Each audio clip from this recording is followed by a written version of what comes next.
প্রতিদিনই আমাদের চারপাশে কোনো না কোনো মেয়ে ইপটিজিং ও ধর্ষণের শিকার হয়ে থাকে, আর অপরাধীরাও তাদের অপরাধের জন্য শাস্তি না পেয়ে বরং হাসি মুখেই ঘুরে বেড়ায়। এমনই ইন্ডিয়ার কেরালা শহরের সবচাইতে বড় গ্যাংস্টারের বউকে দুইটা ছেলে যখন ধর্ষণের পর ভিডিও করে হাসি মুখে ঘুরে বেড়ায়, তখন সেই গ্যাংস্টার আইনের কাছে মাথা নত না করে তার স্ত্রীর সাথে হওয়া অন্যায়ের প্রতিশোধ নেওয়ার জন্য এতটাই ভয়ানক হয়ে ওঠে যা দেখে আপনিও শিউরে উঠবেন। তো চলুন কথা না বাড়িয়ে ভিডিওটি শুরু করা যাক। সিনেমার শুরুতেই আমাদেরকে ডন আর শিজু নামে দুইটা ছেলেকে দেখানো হয়, যারা কিনা তাদের লাইফে কিভাবে প্রতিষ্ঠিত হবে এই নিয়ে আলোচনা করছে। আর ডন ও শিজু পেশায় মোটর মেকানিকের কাজ করে। আর এরপর সিনেমার দৃশ্য পরিবর্তন করে পরের দিন সকালে একটা ছেলেকে দেখানো হয়, যে কিনা তার বাইকের চাকা পাংচার সারানোর জন্য একটা বাইক রিপেয়ারের দোকানে এসেছে। তখন সেই দোকানের মালিক, যার নাম পল, সে তখন ডন ও শিজুকে ডেকে টায়ারটি রিপেয়ার করে দিতে বলে। তখন ডন ও শিজু পলকে বলে আজকে তাদের ছুটির দিন, তাই তারা কোনো কাজই করবে না। আর এই বলেই তারা দুজনে তাদের বাইক নিয়ে বেরিয়ে যায়। আর তখনই ডনের গার্লফ্রেন্ড কবিতা ডনকে একের পর এক কল করতে থাকে, কিন্তু ডন কিছুতেই কবিতার ফোনটি রিসিভ করে না। আর এরপর আমরা সুরেশ নামের এক ব্যক্তিকে দেখতে পাই, যে কিনা কারোর সাথে ফোনে কথা বলছে। আর এখানে সুরেশের কথায় আমরা জানতে পারি সুরেশের একটা জমি নিয়ে যোশী নামের এক ব্যক্তির সাথে ঝামেলা চলছে।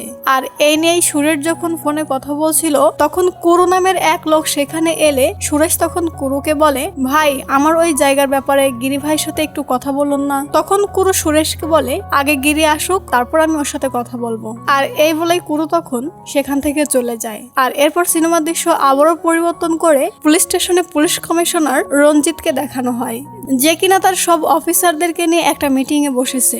এখানে রঞ্জিত মিটিং এর প্রথমেই এএসপি কল্যাণীকে সবার সাথে পরিচয় করে দিয়ে বলে যে এএসপি কল্যাণী মোটামুটি আইপিএস ট্রেনিং করে, তাও আবার নিজের শহরে পোস্টিং করেছে।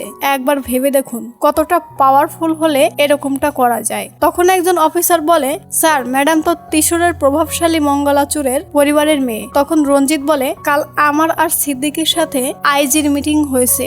প্রথম দিকে যে সকল গ্যাংস্টাররা ছিল তারা সবাই ত্রিমাত্রার নাম করতে ছিল, কিন্তু এখন ত্রিশূরের নাম আসছে, যে কারণে যুবকরা এখন ত্রিশূরের ইন্টারেস্ট হচ্ছে। রঞ্জিত তখন জানতে চায় এখন ত্রিশূরের গ্যাংস্টারদের মধ্যে অ্যাক্টিভ কারা। তখন একজন বলে অনেকগুলো গ্রুপ আছে, তবে সব থেকে পাওয়ারফুল হলো ওয়ারেন্ট দেবী, আর 400-রও বেশি লোক তার হয়ে কাজ করে, এবং তার গ্রুপের ছোট বড় সব ধরনের ডিল বা সেটেলমেন্ট সবকিছুই দেবী করে থাকে। তাই আমরা যদি দেবীর বিরুদ্ধে যাই তাহলে ওরা আমাদেরকেই ট্রান্সফার করে দিবে, কারণ দেবীর সাথে আরো কয়েকজন আছে যারা একসাথে মিলে কাজ করে। তখন রঞ্জিত বলে ওই ওয়ারেন্ট দেবীর থেকেও বড় টিম আমাদের কেরালা পুলিশের, তাই তোমরা কাজ করো আর না করো আমাকে তো আমার কাজ করতেই হবে। অন্যদিকে আমরা ডন ও শিজুকে দেখতে পাই, যারা কিনা কোথাও যাচ্ছে, আর তারই পাশে একটা দোকানে নতুন উদ্বোধনের কাজ চলছে।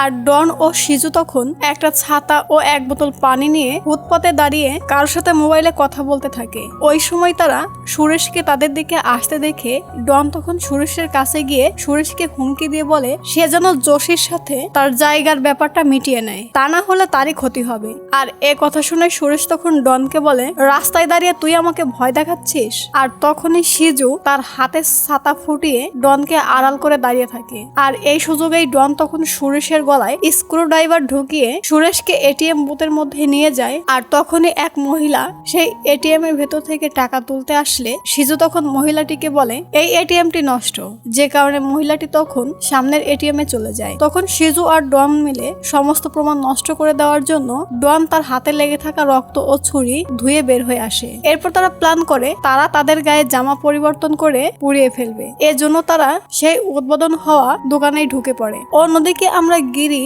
আর গিরির ওয়াইফ গৌরীকে দেখতে পাই। আর এই গিরি মূলত এই শহরের সবচাইতে পাওয়ারফুল ব্যক্তি, মানে এক কথায় গ্যাংস্টার। যাই হোক, গিরি যখন গৌরীকে নিয়ে তার অফিসেই যাচ্ছিল, তখন জয়রাজ নামের এক ব্যক্তি গিরিকে ফোন করে জানায় সে দোকান উদ্বোধন করার জন্য দোকান মালিকের কথা মতো কিছু আর্টিস্ট হায়ার করে নিয়ে এসেছে, কিন্তু সেই দোকান মালিক এখন আর্টিস্টদেরকে পেমেন্ট দিচ্ছে না। আর এ কথা শুনে গিরি তখন গৌরীকে গাড়ির মধ্যে বসিয়ে সেই উদ্বোধন হওয়া মার্কেটের ভেতরে চলে আসে এবং নিজের পকেটের টাকা জয়রাজকে দিয়ে বলে সে যেন আর্টিস্টদেরকে পেমেন্ট দিয়ে দেয়। আর এর সাথে গিরি দোকান মালিককে বলে দোকান মালিক যেন তার দোকান বন্ধ করার আগেই তার টাকা তাকে পাঠিয়ে দেয়। আর এই দোকান মালিকের নামই হলো যোশী, যার সাথে কিনা সুরেশের জমিনে ঝামেলা চলছে। যোশী তখন গিরির কাছে জানতে চায় সে কে। গিরি তখন যোশীকে থাপ্পড় দিয়ে বলে, আমি কে এটা আমার কাছে জিজ্ঞাসা না করে বরং জয়রাজকে গিয়ে জিজ্ঞাসা কর।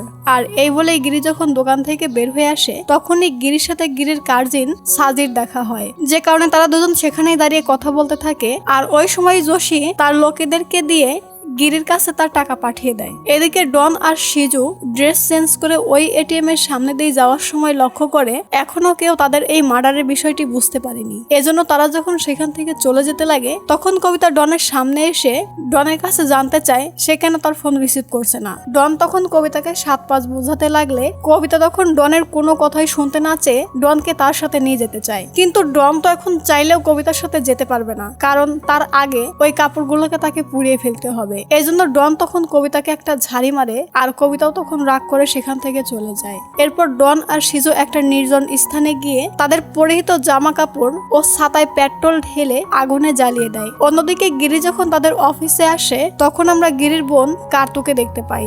আর এখানে তাদের কথায় আমরা জানতে পারি কুরু গিরির বোনের স্বামী। আজ কার্তুর জন্মদিন, এজন্য গিরির মা গিরিকে কল করে জানায় সে আজ বিকেলে পার্টিতে আসতে পারবে না, কারণ তার পুরনো বন্ধু ও বান্ধবীরা এসেছে। এজন্য সে তার বান্ধবীদেরকে নিয়ে মন্দিরে যাবে, তাই তারা যেন তার জন্য চিন্তা না করে তারা নিজেরাই পার্টি করে। আর এরপর আমরা দেখতে পাই গিরি, কুরু ও সাজি একত্রে মিলে মিটিং করছে।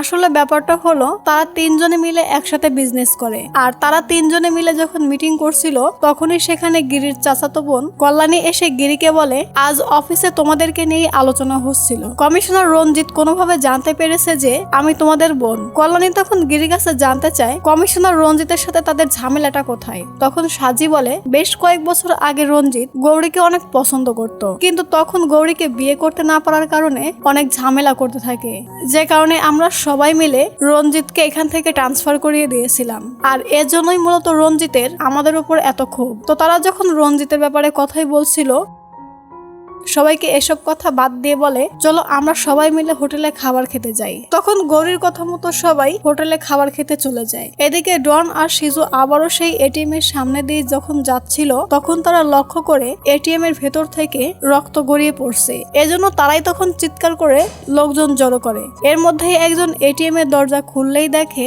ভিতরে সুরেশের রক্তাক্ত বডি পড়ে আছে।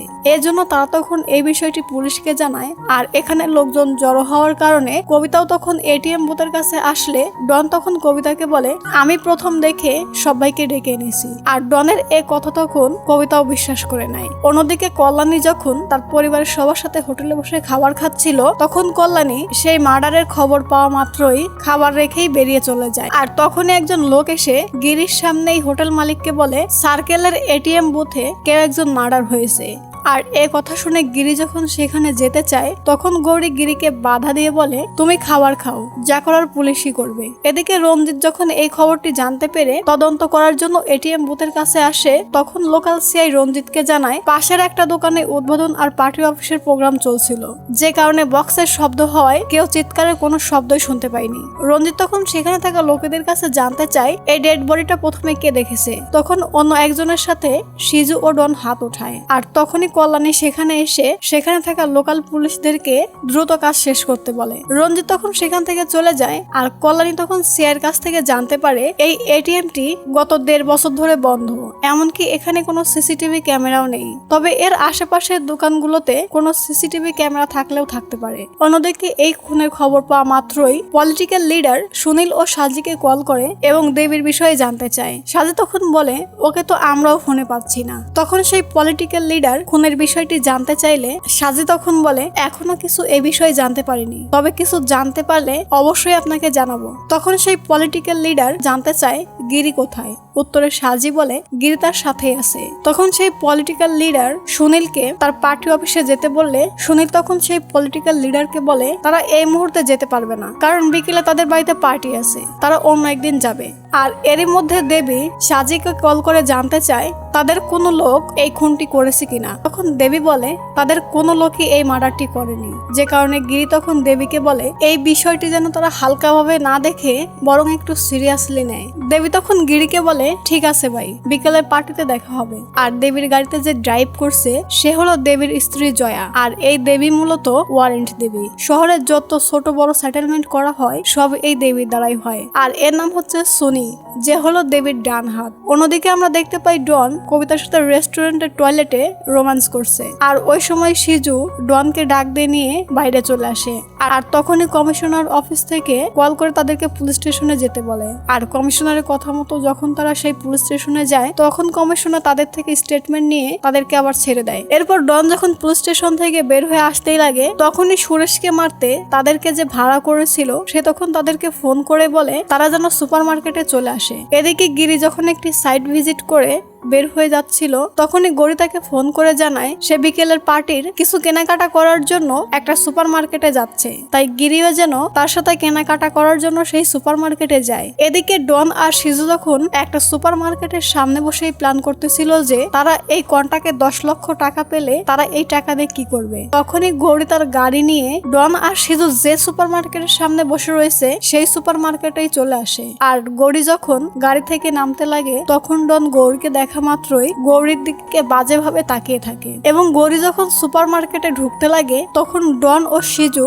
গৌরীকে দেখে গৌরীর পিছু পিছু সুপার মার্কেটের ভেতরে চলে আসে। আর গৌরী যখন কেনাকাটা করার জন্য সবকিছু দেখছিল তখন ডন গৌরীকে শুয়ে দেখার জন্য গৌরীর কাছে গিয়ে গৌরীকে বাজেভাবে টাচ করতেই গৌরীর ডনকে থাপ্পড় মেরে যখন সুপার মার্কেট থেকে বের হয়ে যাচ্ছিল তখনই সেখানে গিরি এসে গৌরীর হাত ধরে জানতে চায় সে কেনাকাটা না করে এখান থেকে চলে যাচ্ছে কেন। গৌরী তখন বিষয়টি এড়িয়ে যাওয়ার জন্য বলে এমনিতেই। আর তখনই গৌরী আবারও সেখানে ডনকে দেখে যখন গালি দিতে লাগে গিরি তখন বুঝতে পারে গৌরী কেন কেনাকাটা না করে এখান থেকে চলে যাচ্ছে, যে কারণে গিরি তখন ডনের কাছে গিয়ে জানতে চায় সে কে। তখন ডন উল্টে গিরির কাছে জানতে চায় সে কে। আর একথা বলা মাত্রই গিরি তখন ডনকে এক থাপ্পড় মেরে ফেলে দেয়। আর সিজু তখন ডনকে মারতে দেখে সেও গিরিকে মারতে যায়, যে কারণে গিরি তখন ডন ও সিজুকে ইচ্ছা মতো মেরে গৌরীকে নিয়ে সেখান থেকে চলে আসে। এদিকে সন্ধ্যায় যখন গিরিদের বাড়িতে সবাই মিলে যখন বার্থডে সেলিব্রেশন করে সেখান থেকে চলে যায় তখন গিরি গৌরীকে নিয়ে তাদের পুরোনো দিনের কথা মনে পড়ে তারা দুজনে ঘুরতে যায়। আর এরপর তারা সারা রাত এদিকে সেদিকে ঘুরে বেড়ায় এবং ভোর হওয়ার আগেই তারা তাদের বাড়িতে ফিরে আসে। আর এরপর যখন সকাল হয় তখন আমরা দেখতে পাই সুরেশের শেষকৃত্যর অনুষ্ঠান চলছে। আর এখানে আমরা সুরেশের বড় ভাই ও ভাতিজাকে দেখতে পাই। তবে এখানে তাদের কথাই আমরা জানতে পারি সুরেশ এখনো বিয়ে করেনি। আর এখানকার সবার কথাই আমরা আরো জানতে পারি সবাই ধারণা করছে যোশীর সাথে যে সুরেশের জমিনে ঝামেলা চলছিল সেজন্যই হয়তো যোশী সুরেশকে মেরে ফেলেছে।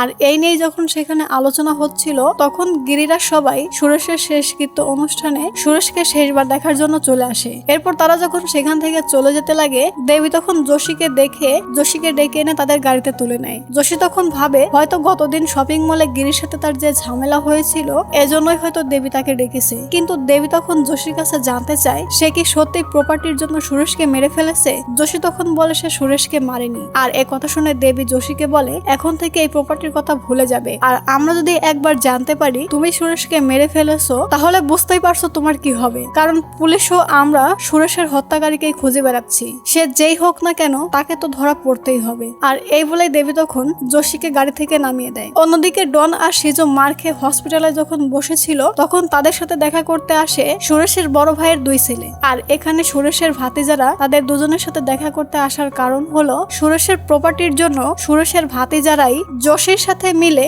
ডন ও সিজুকে 10 লক্ষ টাকায় ভাড়া করে সুরেশকে খুন করিয়েছে। আর এখন সেই কন্টাকে 10 লক্ষ টাকা দিতেই তারা ডন ও সিজুর কাছে এসেছে। তবে কন্টাকে 10 লক্ষ টাকা দিতেই সিজু তখন তাদেরকে বলে তোমরা পাবে 10 কোটি টাকার প্রপার্টি আর আমাদেরকে মাত্র 10 লাখ দিচ্ছ। তখন তারা 2 ভাই বলে আগে আমাদের চাচার প্রপার্টি আমাদের বাবার নামে ট্রান্সফার হয়ে যাক, তারপর তোমরা যত চাইবে ততই পাবে। তখন সিজু বলে এটা আমাদের প্রথম কাজ, তাই আমাদের কোনো সমস্যা নেই, তবে এরকম কাজ আরো থাকলে আমাদেরকে বলবে। আর এ কথা শুনে তখন সুরেশের ভাতিজারা সেখান থেকে চলে যায়। ডন তখন সিজুকে বলে সিজু আমি তো ওদের দুজনের চেহারা ভুলতেই পারছি না, সিজু তখন বলে, ডন আমিও ভুলতে পারছি না। এজন্য তারা দুজনে তখন হসপিটাল থেকে বের হয়ে গিরির বাড়ির চারপাশে ঘোরাফেরা শুরু করে। কিন্তু গিরি তখন তার বাড়ি থেকে বেশ কিছুটা দূরে একটা নতুন প্রপার্টি কেনার জন্য দেখতে গিয়েছিল। আর গৌরী তখন বাড়িতে তার একজন কাজের মহিলার সাথে ছিল, কিন্তু তার কাজের মহিলাটি তখন ব্যালকনি পরিষ্কার করার কাজে ব্যস্ত ছিল, যে কারণে গৌরী টিভি দেখছিল।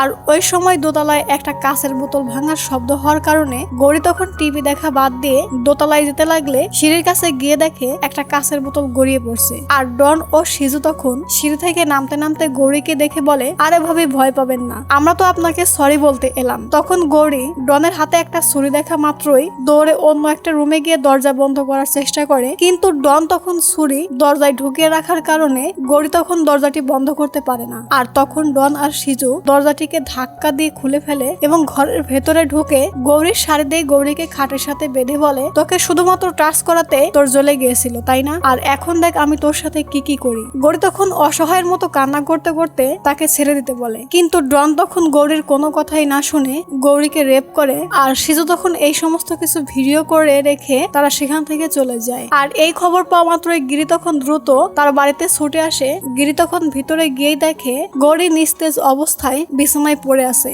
তখন গিরি গৌরীর এমন অবস্থা দেখে সহ্য করতে না পারে সোজা নিজের ঘরে গিয়ে দরজা বন্ধ করে দেয়। আর তখনই গিরির মা গ্রাম থেকে এসে জানতে চায় কি হয়েছে। সাজে তখন গিরির মাকে বলে, গতকাল সুপার মার্কেটে গিরির সাথে দুইটা ছেলের ঝামেলা হয়েছিল, আর তারই বদলা নেওয়ার জন্য সেই ছেলে দুইটা গৌরীর সাথে পাশবিক নির্যাতন চালিয়েছে। গিরির মা তখন গৌরীর কাছে গিয়ে গৌরীকে বলে, এই বিষয়টিকে অ্যাক্সিডেন্ট মনে করে ভুলে যাও আর গোসল করে সব দাগ শরীর থেকে মুছে ফেলো। আর গিরির মা যখন গৌরীর সাথে কথা বলছিল তখন গিরি এসে দরজার সামনে দাঁড়ালে গিরির মা তখন গিরিকে ডেকে বলে, ওকে আমি 2 দিনের জন্য আমার কাছে নিয়ে যাব, তোর ইচ্ছা হলো তুই ওর সাথে গিয়ে দেখা করিস। আর এরপর গিরির মা গিরিকে আস্তে আস্তে বলে, ওদের যখন খুঁজে পাবি তখন তুই ওদেরকে শেষ করে দিস। আর এই বলেই গিরির মা সবাইকে ঘর থেকে বের করে দিয়ে গিরি ও গৌরীকে কথা বলতে বলে। তখন গিরি গৌরীকে জড়িয়ে ধরে কাঁদতে থাকে। এজন্য গৌরী তখন গিরিকে বলে, আমি ঠিক হয়ে যাব, তুমি এসব কিছু নিয়ে ভেবো না। আর এই কথা শুনে গিরি তখন গৌরীর হাত ছড়িয়ে দিয়ে উঠে বসে। অন্যদিকে ডন আর সিজু যখন বাইক নিয়ে ঘুরে বেড়াচ্ছিল তখন ডন সিজুকে বলে, আমার মনে হয় ওরা আমাদেরকে ধরে ফেলবে। কিন্তু সিজু বলে, ওরা আমাদের কাছে পৌঁছাতে পারবে না, কারণ আমাদের থাকার কোনো নির্দিষ্ট ঘরই নেই। তবে আমরা ইচ্ছা করলেই পালিয়ে বাঁচতে পারবো, কিন্তু তার আগে আমাদেরকে এই বাইক আর হেলমেট বদলাতে হবে। ডন তখন বলে, সমস্যা কি, টাকা তো আমাদের কাছেই আছে, ওরা যদি কিছু করে তাহলে আমরা ওদেরকে 12টা বাজিয়ে সোজা বিহার চলে যাব। এদিকে দেবী গিরির বাড়ির সিসিটিভি চেক করে ডন আর সিজুকে দেখতে পায় এবং তার গ্যাংয়ের সমস্ত লোককে ডন ও সিজুর ছবি পাঠিয়ে দিয়ে বলে, যত দ্রুত সম্ভব এই দুইটা ছেলেকে যেন তারা খুঁজে বের করে। তখন সাজি বলে, সুপার মার্কেটের ফুটেজ তো আনতে হবে, যেন এই ব্যাপারটি বাইরের কেউ জানতে না পারে। কুরু তখন বলে, আমরা কি পুলিশের হেল্প নিতে পারি না? তবে দেবী কুরুকে বোঝায়, তুই কি ভয় পাচ্ছিস? ভয় পাস না, বাকি সব আমি দেখছি। আর ওই সময় কল্যাণী খবর পেয়ে সেখানে চলে এসে গিরি ও কুরুকে বলে, আমরা নিজেরা এই বিষয়ে স্টেটমেন্ট না নিয়ে বরং আইনের হাতে ছেড়ে দেওয়াই ভালো হবে। কিন্তু এ কথায় গিরি রাজি হয় না। এদিকে দেবীর লোকজন সবাই যখন হোয়াটসঅ্যাপের মাধ্যমে তাদের লোকের কাছে ডন ও সিজুর ছবি ছড়িয়ে দেয় তখন দেবীর একজন লোক টায়ার রিপেয়ার করতে আসা সেই ছেলেটাকে ডন ও সিজুর ফটো দেখালে সেই ছেলেটি তখন ডন ও সিজুকে দেখে চিনতে পেরে বলে, সে ডন ও সিজুকে একটা রিপেয়ারের দোকানে কাজ করতে দেখেছিল। আর এ কথা শোনা মাত্রই দেবীর লোকেরা তখন সেই ছেলেটিকে দেবীর কাছে নিয়ে আসে। অন্যদিকে পুলিশও তখন কোনোভাবে খবর পেয়ে যায় যে দেবী ও তার সমস্ত গ্যাংয়েরা মিলে ডন ও সিজুকে খুঁজছে। এজন্য রঞ্জিত তখন তার টিমের লোকেদেরকে জানায়, দেবীর গ্যাংয়ের লোকেরা ডন ও সিজুকে ধরার আগেই যেন তারাই ডন আর সিজুকে ধরে ফেলে। এজন্য রঞ্জিত তখন কল্যাণীকে বলে, এমন কেউ নেই যে এই ফটো দেখেনি, গিরি বা ওর পরিবারের কেউই হয়তো এই নিয়ে কোনো কেস করেনি, কিন্তু তুমি তো পুলিশের লোক, যদি এভাবে সবকিছু চলতে থাকে তাহলে তো পুলিশের উপর জনগণের আস্থায় উঠে যাবে। আর এই কথা শুনে কল্যাণী তখন সেখান থেকে চলে যায়। তখন অন্যান্য পুলিশেরা রঞ্জিতকে জানায়, গিরি, দেবী, সাজি, কুরু ওরা সবাই এই একই টিম, ওরা ছোটখাটো বিষয় নিয়ে ঝামেলায় জড়ায় না, কারণ ভাড়া থেকে ওরা মাসে 25 লক্ষ টাকা পায় আর ব্যবসা তো আছেই। ওরা সবাই মিলে কলেজে পড়তো। গিরি আর সাজি ওরা চাচাতো ভাই এবং কুরু আর দেবী গ্রাম থেকে শহরে লেখাপড়া করতে এসে ওরা আর ফিরে যায়নি। এমনকি দেবী ওর ক্লাসমেট জয়াকে বিয়ে করেছে আর কুরু গিরির বোনকে বিয়ে করেছে। এখন ওরা সবাই একই পরিবারের মতো, ওরা নিজ থেকে কারোর সাথে ঝামেলায় জড়ায় না, কিন্তু কেউ ঝামেলায় জড়ালে ওরা কাউকেই ছাড়ে না, এমনকি ওরা পুলিশকেও ভয় পায় না। তাই কেস না করেই ওরা ওদের মন মতো করে কাজ করবে।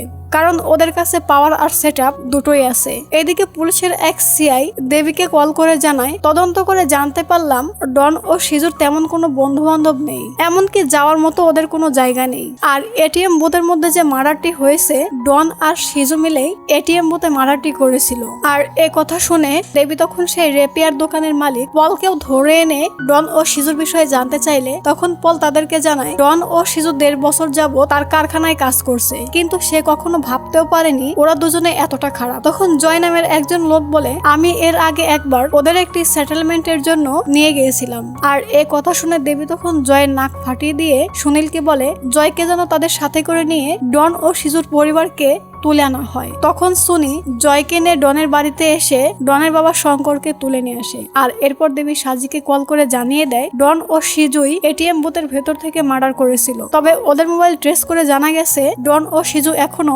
ত্রিশূলের মধ্যেই আছে। আর এ কথা শুনে সাজি তখন দেবীকে বলে, তবে খুব শীঘ্রই আমরা ওদেরকে ধরে ফেলবো। অন্যদিকে ডন যে কিনা পরিত্যক্ত একটা ঘরের মধ্যে কবিতার সাথে একান্তে সময় কাটাচ্ছে, আর বাইরে দাঁড়িয়ে সিজু তাদেরকে পাহারা দিচ্ছে। কিন্তু সিজুর ফোনে একের পর এক ফোন আসার কারণে সিজু তখন ডনকে জানালে ডন তখন কবিতাকে সেখানেই রেখে বাইরে এসে সিজুকে বলে, কাউকে কল করিস না, সিম কার্ড ফেলে দে, নয়তো আমাদের এই ঝামেলা হতে পারে। এরপর ডন ও সিজু কবিতাকে সেখানেই রেখে যখন চলে যায় তখনই সুনিরা সেখানে এসে কবিতার কাছে সিজুর ব্যাপারে জানতে চাইলে কবিতা তখন তাদেরকে জানায় ডন ও সিজু এইমাত্র এখান থেকে চলে গেল। এজন্য সুনি তখন কবিতাকে বলে সে যেন ডনকে কল করে, কিন্তু কবিতা তখন ডনকে ফোন করলে ডন রিসিভ করে না, যে কারণে সুনি তখন কবিতাকে ধরে দেবীর কাছে নিয়ে যায়। এরপর সিনেমার দৃশ্য রাতে দেখানো হয় যেখানে ডন আর সিজু একটা নতুন ফোন দিয়ে তার বাবার নাম্বারে কল করে, কিন্তু ডন তো জানে না তার বাবা দেবীর কাছে, যে কারণে দেবী তখন ফোনটি রিসিভ করে শঙ্করকে ইচ্ছা মতো মারতে থাকে। শঙ্কর তখন চিৎকার করে ডনকে বলে, হারামজাদা, তোর জন্য বুড়ো বয়সে মার খাচ্ছি,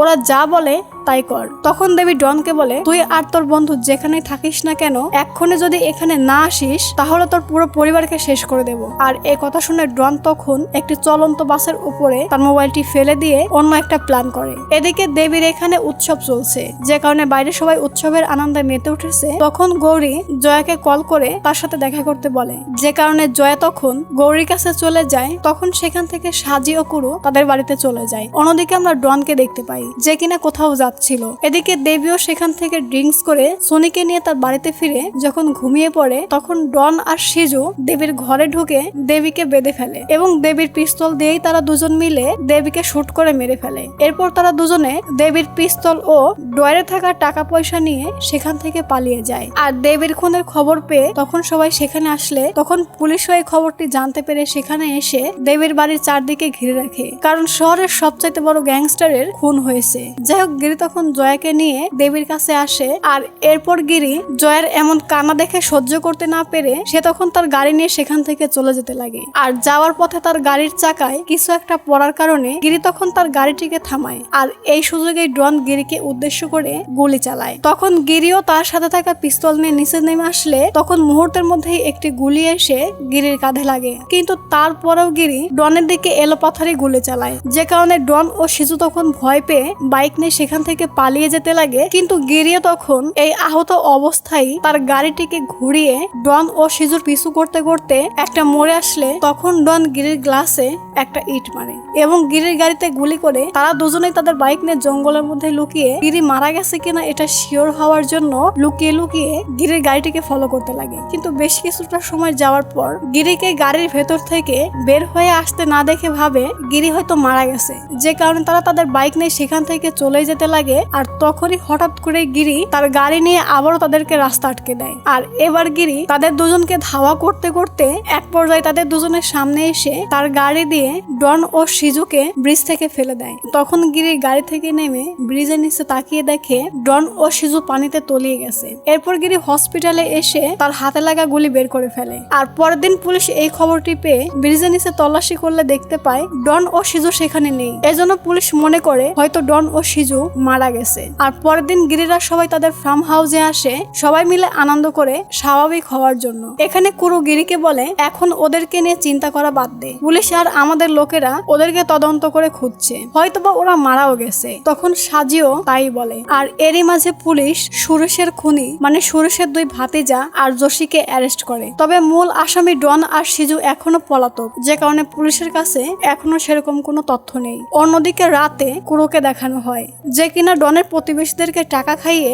ডনের বাড়ির উপর নজর রাখতে বলছে। আর এরপর কুরু যখন তার বাড়িতে ফেরার জন্য যখন তার গাড়ির কাছে আসে, তখন কুরু দেখতে পায় তার গাড়ির উপরে বসে রয়েছে, যে কারণে কুরু একটু ভয় পেয়ে গেলে তখন ডন কুরুকে গান পয়েন্ট করে বলে, আমার প্রতিবেশীকে টাকা খাইয়ে আমার বাড়ির উপরে নজর রাখছিস। আর এই বলেই ডন কুরুকে শুট করতে যায়, কিন্তু তখন সে দেখতে পায় পিস্তলে কোনো বুলেটই নেই। আর এটা দেখে কুরু তখন বাঁচার জন্য ডনকে আক্রমণ করলে তখন ডন ও সিজু মিলে কুরুকে ইচ্ছা মতো কোপায়। এরপর তারা কুরুর ফোন থেকেই গিরিকে ফোন করে বলে, গিরি ভাই, আমরা এখনো মরিনি, আপনি এত বড় গ্যাংস্টার হয়েও আমাদের পিছনে পড়ে আছেন, আপনার শালাকে মেরে আহত করে ফেলেছি, বাঁচাতে চাইলে দ্রুত আমাদের বাড়িতে চলে আসুন। আর এই কথা শোনা মাত্রই গিরি আর সাজি ডনের বাড়িতে গিয়ে দেখে ওরা কুরুকে কুপিয়ে গাড়ির ডেস্কের মধ্যেই রেখে দিয়েছে। তখন গিরি কুরুকে হসপিটালে নিয়ে যায়, আর খবর পেয়ে গিরিদের পুরো গ্যাং এসে হসপিটালের সামনে ঘিরে রাখে। তবে এ যাত্রায় কুরু কোনো রকমে বেঁচে যায়। আর গিরি যখন উপরে যায় তখন জয়া গিরিকে বলে,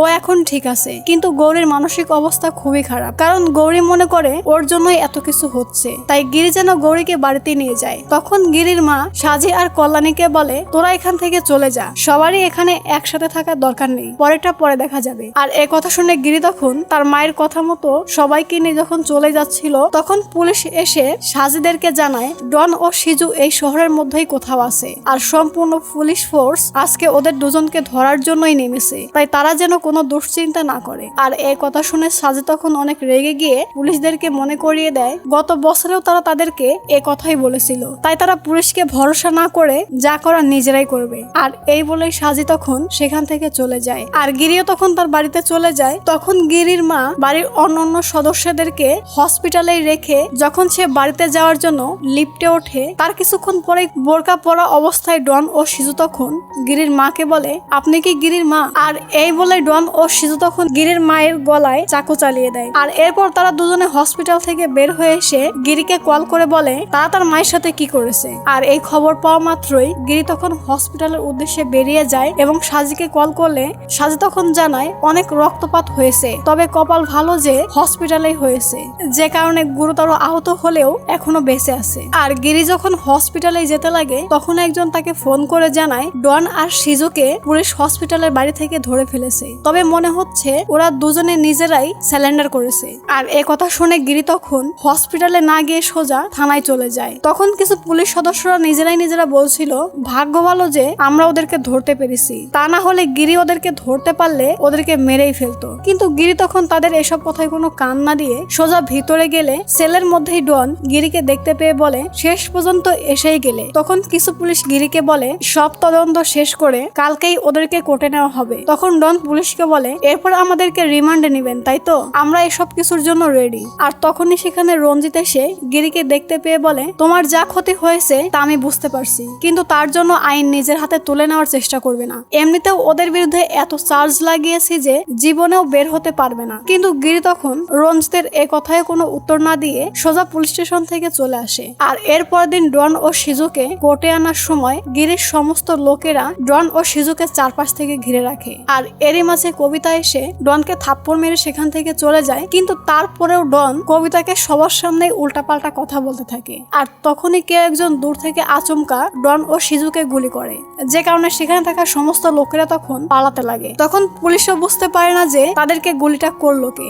যাই হোক, তখন রঞ্জিত ডন ও সিজুকে দ্রুত হসপিটালে নিয়ে যেতে লাগে। তখন গিরি তার গাড়ি নিয়ে রঞ্জিতের গাড়ির পাশে আসলে রঞ্জিত তখন বুঝতে পারে ডন ও সিজুকে যে গুলি করেছে সে আর কেউই নয়, সে হলো গিরি। কিন্তু এখানে গিরি ডন ও সিজুকে গাড়ির মধ্যে দেখেও কিছু না বলে সেখান থেকে চলে যায়। তখন রঞ্জিত দ্রুত ডন ও সিজুকে নিয়ে হসপিটালে এনে গুলি বের করে, এমনকি ডন ও সিজুকে পাহারা দেওয়ার জন্য রুমের মধ্যেই পুলিশ মোতায়েন করে রাখে। আর রঞ্জিত যখন সেখান থেকে চলে যায় তখন ডন ও সিজু সেখানে থাকা পুলিশদের কাছে জানতে চায় তাদেরকে যে গুলি করেছে সে কি ধরা পড়েছে। অন্যদিকে বাইরে পুলিশ সদস্যরা বলছিল ওদেরকে যদি মারতেই মারতেই হতো তাহলে কোর্টের সামনে মারলেই পারত, হয়তো ওদের অন্য কোনো প্ল্যান আছে। তখনই রঞ্জিত লক্ষ্য করে নিচে গিরির লোকেরা ভিড় করে আসে, আর এর কিছুক্ষণের মধ্যেই গিরির লোকেরা ইচ্ছা করে একে অপরের সাথে ঝামেলা বাঁধায়, যে কারণে রঞ্জিত তখন বাইরের ঝামেলা সামাল দিতে না পেরে ফোন করে অতিরিক্ত ফোর্স এই হসপিটালে আসতে বলে। আর তখনই ব্রেক ফেল হয়ে একটা অ্যাম্বুলেন্স সোজা এসে সেখানে থাকা একটা গাড়ির উপরে পড়ে,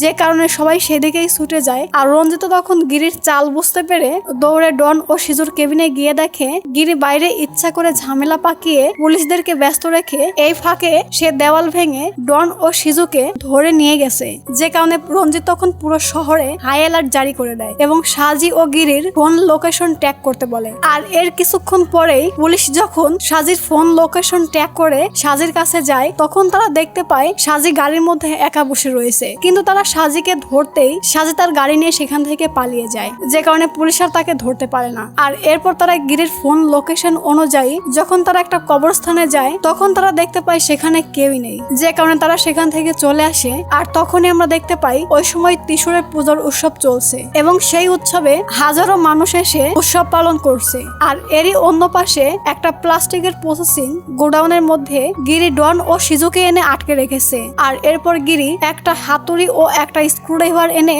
ডন ও সিজুর দিকে ছুড়ে মারে। ডন ও সিজু তখন স্ক্রুড্রাইভার ও হাতুড়ি নিয়ে গিরিকে মারতে গেলে গিরি তখন ডন ও সিজুকে মেরে দুজনকে আলাদা আলাদা রশি দিয়ে বেঁধে ঝুলিয়ে রাখে। তখন ডন সিজুকে বলে, আরে সিজু, গিরি ভাই যেহেতু আমাদেরকে বেঁধে রেখেছে তাহলে হয়তো ফাঁসি আর দেবে না, আমাদের গিরি ভাই তো অনেক বড় মনের। তখন সিজু ডনকে বলে, এত বড় মনের গ্যাংস্টার হয়ে কি লাভ যদি সে তার বন্ধু বান্ধব এমনকি তার মাকেই বাঁচাতে না পারে। তখন ডন বলে, আরে ভাবির কথা বললি না, ভাবি তো তার থেকেও বেশি স্পেশাল, কারণ ভাবির কিছু হলে তো গিরি ভাই অনেক কষ্ট পায়। আর ডন যখন এই সমস্ত কথাই বলছিল তখনই পাশে থেকে সিজুর বডিটা ব্লাস্ট হয়ে ছিন্ন ভিন্ন হয়ে যায়। আর সিজুর এমন অবস্থা দেখে ডনের যেন আত্মা কেঁপে ওঠে। গিরি যখন ডনকে সেখানেই রেখে চুপচাপ বের হয়ে যাচ্ছিল, তখন ডন তার মৃত্যুকে সামনে দেখতে পেয়ে গিরি ভাই বলে ডাকতেই সেও ব্লাস্ট হয়ে যায়। আর তখন আমরা দেখতে পাই জয়া ও সাজি গিরির গাড়িতেই বসে রয়েছে। এরপর জয়া গাড়ি থেকে নেমে গোডাউনের ভেতরে ঢুকে সিজুর একটা হাত ঝুলতে দেখে